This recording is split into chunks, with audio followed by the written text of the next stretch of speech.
में आगे बढ़ते हैं। भारतीय न्याय संहिता की धारा 76 तो ये कह रहे हैं विवस्त्र या डिस्टर्ब करने के आशय से महिला पर हमला या आपराधिक बल का प्रयोग। यहाँ विवस्त्र का मतलब है एक तरह से नंगा करना, उसके चीर हरण करना, वस्त्रों को उतारना। जो कोई व्यक्ति जो किसी महिला को विवस्त्र करेगा, नंगा करेगा या निर्वस्त्र नग्न होने के लिए विवश करने के आशय से उस पर हमला करेगा या आपराधिक बल का प्रयोग करेगा, ऐसा कार्य का दुष्प्रेरण करेगा, मतलब खड़े होकर कोई अगर ऐसा करवाएगा, दुष्प्रेरण करेगा, तो उसे कम से कम 3 वर्ष की सजा जो 7 वर्ष तक हो सकती है और जुर्माने से भी दंडित किया जाएगा। अगली इसी क्रम में आती है धारा 77। धारा 77 है छिपकर देखना। हिंदी बहुत कठिन है। दृश्य प्रतीकता, बायोरिज्म।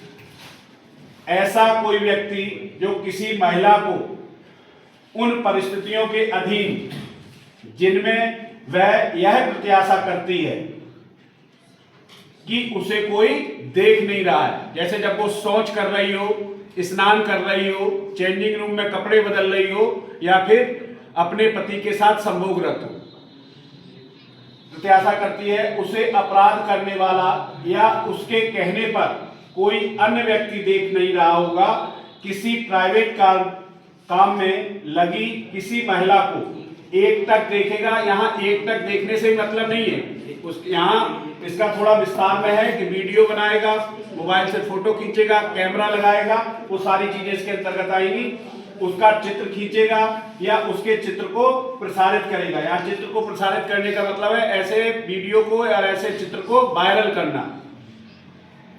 प्राइवेट कृत्य के अंतर्गत जो मैंने पहले बताया आ गया है शौच घर का प्रयोग एकांतता के समय पीड़िता के जननांगों, वक्षस्थलों, नितंबों को अवदर्शित करना या केवल अधोवस्त्र से ढकना। यहाँ अधोवस्त्र का मतलब है अंडरगारमेंट से है। महिला की सहमति के बिना उसके चित्र को प्रसारित करना यानी कि वायरल करना। तो पहली बार में पहली दोष सिद्धि पर कम से कम 1 साल की सजा जो 3 वर्ष तक की हो सकेगी और जुर्माना से दंडित किया जाएगा। अगर यही काम वो दोबारा करता है तो फिर द्वितीय या पश्चातवर्ती दोष सिद्धि पर दोनों में से किसी बात का कारावास, दोनों में से किसी बात का मतलब कठिन कारावास भी हो सकता है और सादा कारावास भी हो सकता है, जो 3 वर्ष से कम का नहीं होगा, कम से कम 3 वर्ष किंतु 7 वर्ष तक का हो सकेगा, दंडित किया जाएगा और जुर्माने से भी दंडनीय होगा।